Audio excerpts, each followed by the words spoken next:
Welcome, RiseKidz. My name is Pastor John.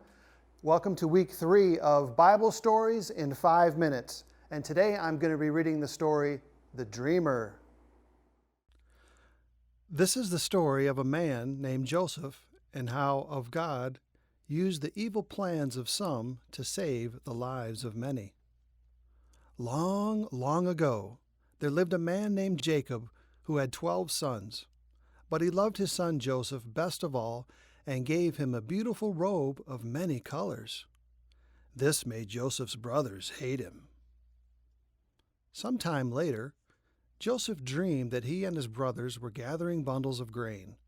Suddenly, Joseph's bundle stood straight up while all the others all bowed down to him. When Joseph told his brothers about the dream, they said, "Do you really think we'll bow down to you?" And they hated him even more. One day, Jacob sent Joseph to check on his brothers who were in the fields with their flocks. The brothers saw him coming and planned a way to kill him. But one brother said, "Don't kill him. Throw him into this pit instead." So the brothers did just that. When a caravan of Ishmaelites passed by, the brothers sold Joseph to them as a slave. Then they dipped his beautiful robe in animal blood and gave it to their father. Jacob thought a wild animal had killed his son. Meanwhile, Joseph was taken to Egypt and sold to a man named Potiphar. But God was with Joseph and blessed him in everything he did. Potiphar saw this and put him in charge of all his household. When Potiphar's wife wanted Joseph to betray his master, Joseph said, "No." So she told a terrible lie about him, and Potiphar threw him in prison. But even in prison, God was with Joseph. Soon he was in charge of all the other prisoners. Sometime later, Pharaoh, the king, became angry with his cupbearer and baker and put them in prison too. There they both dreamed strange dreams. With God's help, Joseph explained their dreams. The cupbearer would go back to his job, but the baker would die. "Tell Pharaoh about me," Joseph begged the cupbearer. But when the cupbearer returned to Pharaoh, he forgot all about Joseph.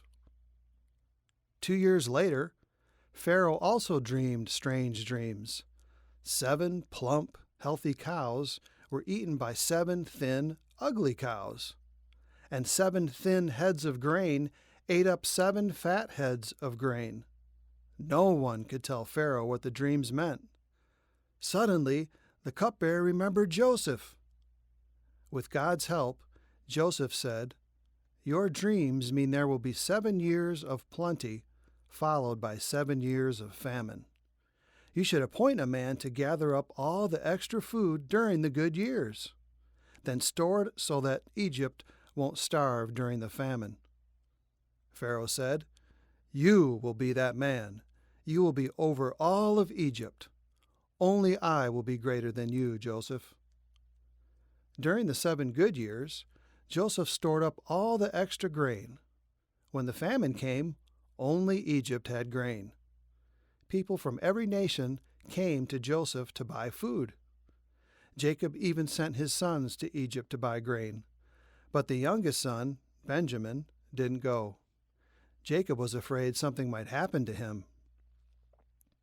Joseph's brothers came and bowed down before him. Joseph knew them instantly, but they did not know him. Joseph pretended to be angry and called them spies. Then he threw them in prison. After 3 days, Joseph kept one brother in prison and sent the rest home. "Don't come back unless you bring your youngest brother with you," he said. "Then I will know you aren't spies." The brothers told their father all that had happened. Still, Jacob wouldn't let Benjamin go.